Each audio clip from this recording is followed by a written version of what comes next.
We're going to look at the system of equations using the elimination method today, and more importantly, using multiplication within the elimination method. Sometimes we may need to multiply one equation, sometimes we may need to multiply both equations in order to cancel out. So elimination, we want one of the variables to disappear. In order for that to happen, the number in front needs to be the same, and one needs to be positive, one needs to be negative. So let's take a look at the first one. So x's, I've got a 5 and a 2. There's nothing, 2 doesn't go in the 5 evenly, okay? So let me move on. Y's, 6 and a 3. 3 goes in the 6 evenly if I multiply this thing by a 2. Okay, so I could take my whole bottom equation and multiply by a 2. That would give me a 6y. But remember, when it comes with a system and elimination, I want one to be positive, one to be negative. I'm going to turn this 2 to a negative. So now when I distribute, that's going to give us a negative 6 and a positive 6. That's what I want. So let's rewrite and take it from there. Top one stays the same.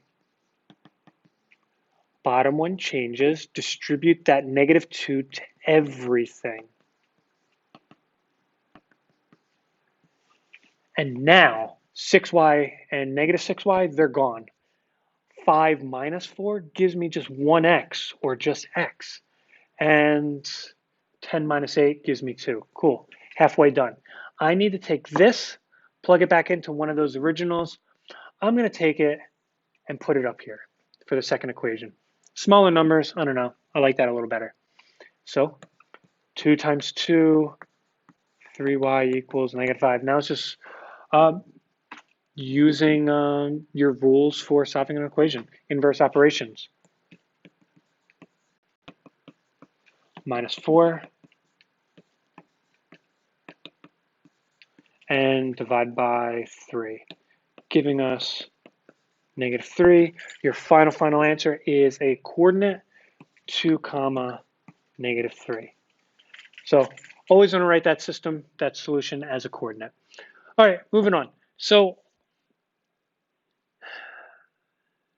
can I multiply 2 by anything to get to that 5? No.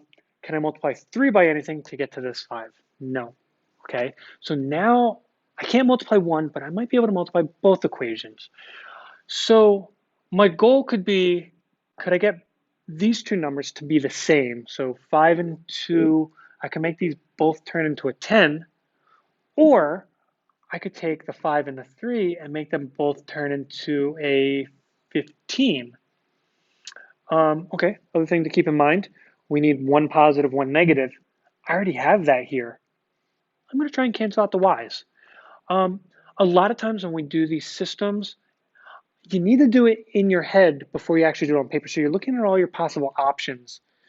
Say, I could go over there, I could go over here. What's going to give me the less work? What's going to give me the easiest amount of work? So you want to lay out all those options in front of you, or really kind of in your head before you actually do them. So for me, I'm going to cancel out the y's in this case. I need this 5 to turn to a 15. I want this 3 to turn to a negative 15. So we're going to multiply. Top by 5, bottom by 3. Do I need to worry about a negative here? No, because I already have a positive and a negative there. We're good. Let's distribute and rewrite. 25x, 15y negative, 30, 6x plus 15 and minus 30. Okay, so y's gone. 15 minus 15. Over here, we're left with 31x. On the right side, 30 and 30, they cancel out with each other. I can't just cross them out. Well, I mean, I can, but I still need a placeholder. There's nothing over there, so we put a 0. Still run through our inverse operations. 0 divided by anything is going to give us 0. Cool, partway done. Let's take it, let's plug it in. I'm going to go with that bottom equation again. I don't know why. So 2 times 0 plus 5y equals negative 10. That's gone. Divide by 5, divide by 5. Y equals negative 2. Almost done. Final answer is a coordinate 0, comma -2. And that is solving a system of equations using the elimination method with multiplication.